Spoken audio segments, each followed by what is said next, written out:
Selamat pagi dan shalom, saudara-saudara yang Tuhan kasihi. Senang sekali berjumpa dengan saudara-saudara pada awal minggu yang baru ini. Dan saya berharap saudara-saudara tetap hidup dalam rancangan, kehendak, pimpinan, dan penyertaan Tuhan, atau hidup dalam RKPP Tuhan. Sebelum kita membaca dan merenungkan firman-Nya, mari kita mohon pimpinan Roh Kudus dalam doa. Bapa yang penuh kasih dan rahmat, kami bersyukur untuk satu minggu yang sudah kami lalui bersama-Mu, dan mengawali hari baru pada sepanjang minggu ini, kami mohon pimpinan Roh Kudus melalui firman-Mu, sehingga kami dapat mengerti dan menjadi pelaku firman Tuhan.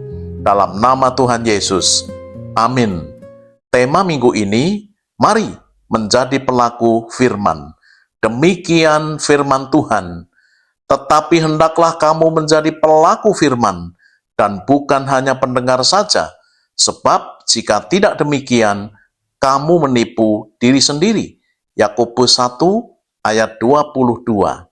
Saudara-saudara yang Tuhan kasihi, ada banyak orang Kristen yang senang mendengar firman Tuhan, senang mendiskusikan ayat-ayat Alkitab, hafal ayat-ayat firman-Nya, bahkan mengerti doktrin atau ajaran Alkitab, rajin beribadah, melayani berbagai aktivitas gerejawi, namun gagal menaati firman Tuhan, bukan karena tidak tahu firman, tetapi menolak untuk menjadi pelaku firman Tuhan.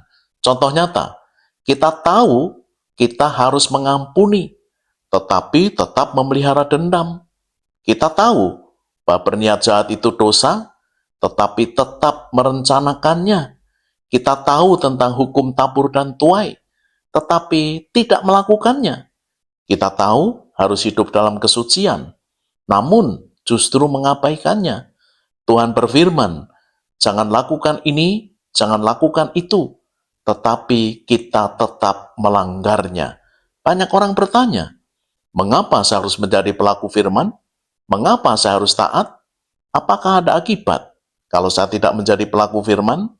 Jika ketaatan kita dilakukan berdasarkan kewajiban, maka kita akan lelah karena dasarnya rapuh.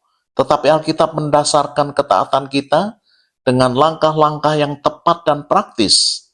Mengenal, mempercayai, mengasihi, menaati, dan mengalami. Inilah perjalanan iman Kristen. Bagaimana kita dapat menjadi pelaku firman-Nya? Mari kita dalami bagaimana kita dapat menjadi pelaku firman Tuhan. 1. Karena kita mengenal Tuhan. Mustahil kita dapat mempercayai seseorang yang tidak kita kenal. Semakin kita mengenal Tuhan, semakin kita mengenali dan melihat bahwa Dia benar, Dia kudus, Dia penuh kasih, Dia maha kuasa, omnipoten, Dia maha tahu, omniscient, Dia maha hadir, omnipresent. Nuh taat membangun bahtera, karena ia mengenal Allah yang berbicara kepadanya. Abraham meninggalkan Ur, karena ia mengenal siapa pribadi yang memanggilnya. Abraham tidak tahu kemana ia pergi, tetapi ia tahu dengan siapa dia pergi. Samuel mengurapi Daud, anak Isai, karena ia mengenal Tuhan yang berfirman kepadanya. Jadi masalah terbesarnya bukan orang Kristen kurang informasi tentang Tuhan, tetapi belum sungguh-sungguh mengenalnya. Pertanyaannya, bagaimana mungkin saya menaati Tuhan yang saya kenal secara kognitif, tetapi belum saya kenal secara pribadi? Mengapa kita harus menjadi pelaku firman-Nya? 2. Karena kita mempercayai Tuhan. Pengenalan akan Tuhan menghasilkan kepercayaan. Semakin lama berjalan bersama Tuhan, semakin banyak bukti tentang integritas karakter-karakternya. Dia mengabulkan doa-doa kita. Ia setia memelihara roh, jiwa, dan tubuh kita. Janji-janjinya ia senantiasa genapi, dan pertolongannya tepat pada waktunya. Daud berkata, "Kecaplah dan lihatlah betapa baiknya Tuhan itu." Iman Kristen bukan sekedar teori, tetapi untuk dipercayai dan dialami. Oleh karena itu iman Kristen harus dibangun di atas dasar pengetahuan dan pengalaman bersama Tuhan yang hidup, sehingga mengenal dan percaya itulah yang menghasilkan ketaatan. 3. Karena kita mengasihinya.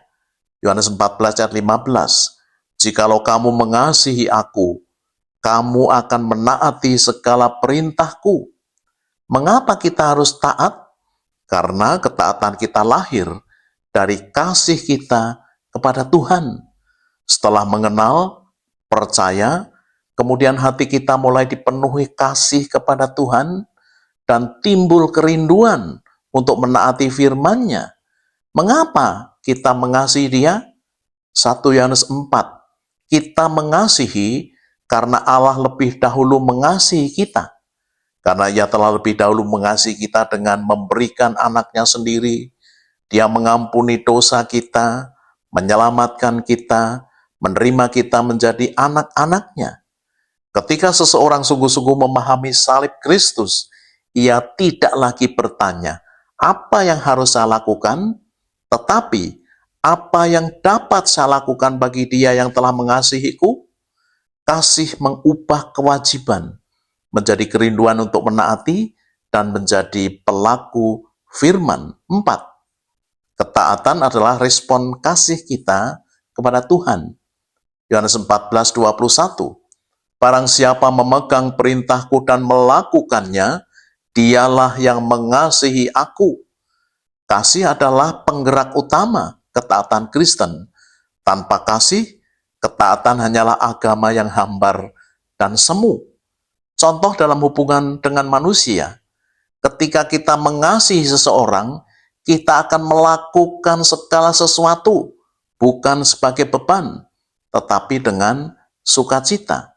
Di dalam iman Kristen, ketaatan bukanlah sebuah kewajiban yang dipaksakan, seperti ibaratnya menyuap Tuhan untuk memberkati atau menghindari dari hukumannya. Ketaatan bukan cara untuk memperoleh kasih Tuhan, tetapi ketaatan merupakan respons kita terhadap kasih-Nya. Kita taat bukan karena takut dihukum, kita taat karena tidak ingin melukai hati Tuhan yang begitu mengasihi kita. Ketaatan adalah bahasa kasih kita, orang percaya. Setiap kali saudara dan saya menaati firman-Nya, kita seperti berkata, Tuhan, aku mengasihimu lebih dari keinginan-keinginanku sendiri. 5. Kita mengalami apa yang kita percayai. Disinilah kebanyakan orang Kristen gagal. Mereka berhenti pada tahap mendengar.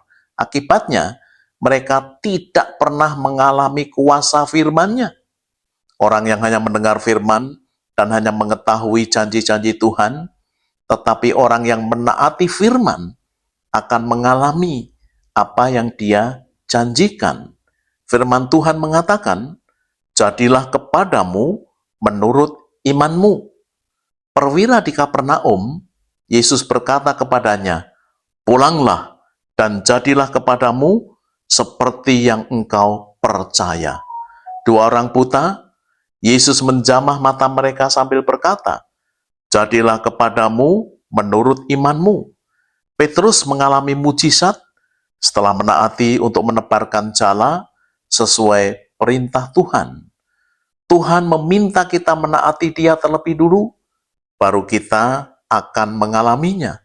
Jika kita mempercayai karakter Allah yang setia, maka kita akan mengalami penggenapan janji-janjinya.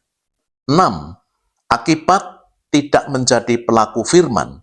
Tidak menjadi pelaku firman artinya tidak menaati Tuhan dan pasti hidup dalam dosa. Dan akibatnya, saudara dan saya menipu diri sendiri. Kita kehilangan berkat Tuhan, mudah jatuh ke dalam dosa, hidup diporak-porandakan oleh dosa, rohani kita tidak bertumbuh, kesaksian kita menjadi rusak, dan kita tidak dapat dipakai Tuhan lagi.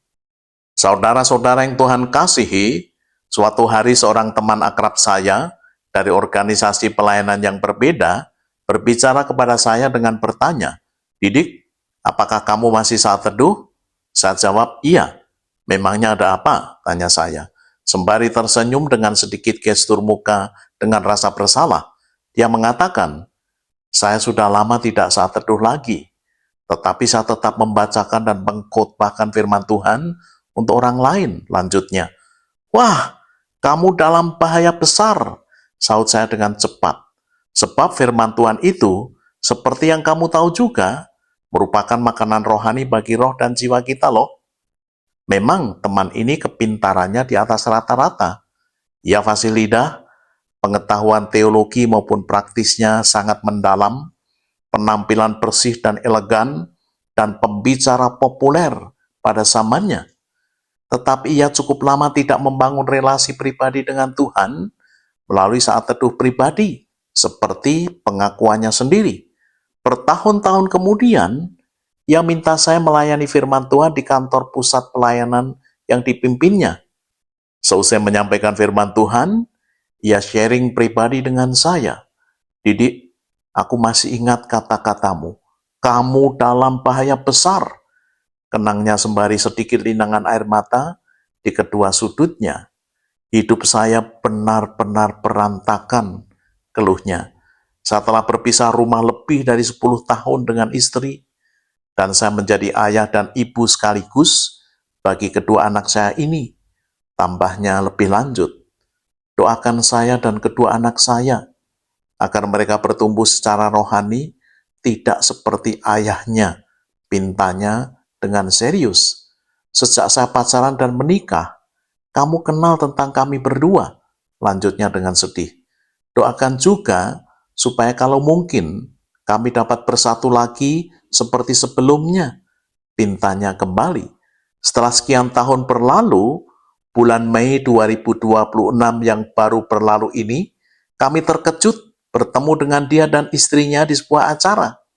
Kami sedikit ngobrol dan saya katakan, "Tuhan kita ajaib." Dan istrinya dengan ragu-ragu menyapa saya, "Mas Didik ya?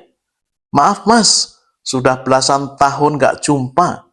Sapanya dengan ramah. Terus suaminya sampaikan, "Dik, ayo melayani di tempatku lagi. Dan kita bisa cerita-cerita lebih panjang tentang kebaikan Tuhan kita," pintanya. Seorang yang dipakai Tuhan luar biasa, karena ketidaktaatan, ia dan keluarganya berantakan. Tetapi setelah Tuhan pulihkan, ia menjadi taat kembali, dan Tuhan persatukan bersama dengan keluarganya. Mari menjadi pelaku firman, dan bukan hanya pendengar saja. Terpujilah Tuhan Yesus. Saudara-saudara, ada beberapa hal yang dapat saudara terapkan. 1. Kenalilah Tuhan Yesus dengan segala sifatnya. 2.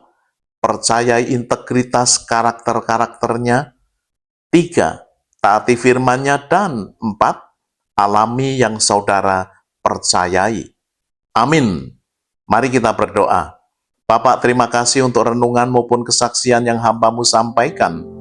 Kiranya Tuhan memakainya untuk memberkati para pemirsa video ini. Kami juga mendoakan untuk semua pemirsa video YouTube kami, agar Tuhan memberi pengalaman rohani, supaya mereka menjadi pelaku firman-Mu, dan diberkati dengan berkelimpahan, rohani, jiwani, dan jasmani. Untuk saudara-saudara yang hidup dalam dosa, karena tidak menaati Tuhan, Roh Kudus insafkan, ampuni dan pulihkan mereka.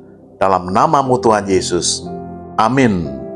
Saudara-saudara yang Tuhan kasihi, sekarang terimalah berkat yang daripadanya. Tuhan memberkati saudara dan melindungi saudara. Tuhan menyinari saudara dengan wajah-Nya dan memberi saudara kasih karunia. Tuhan menghadapkan wajah-Nya kepada saudara dan memberi saudara damai sejahtera. Amin.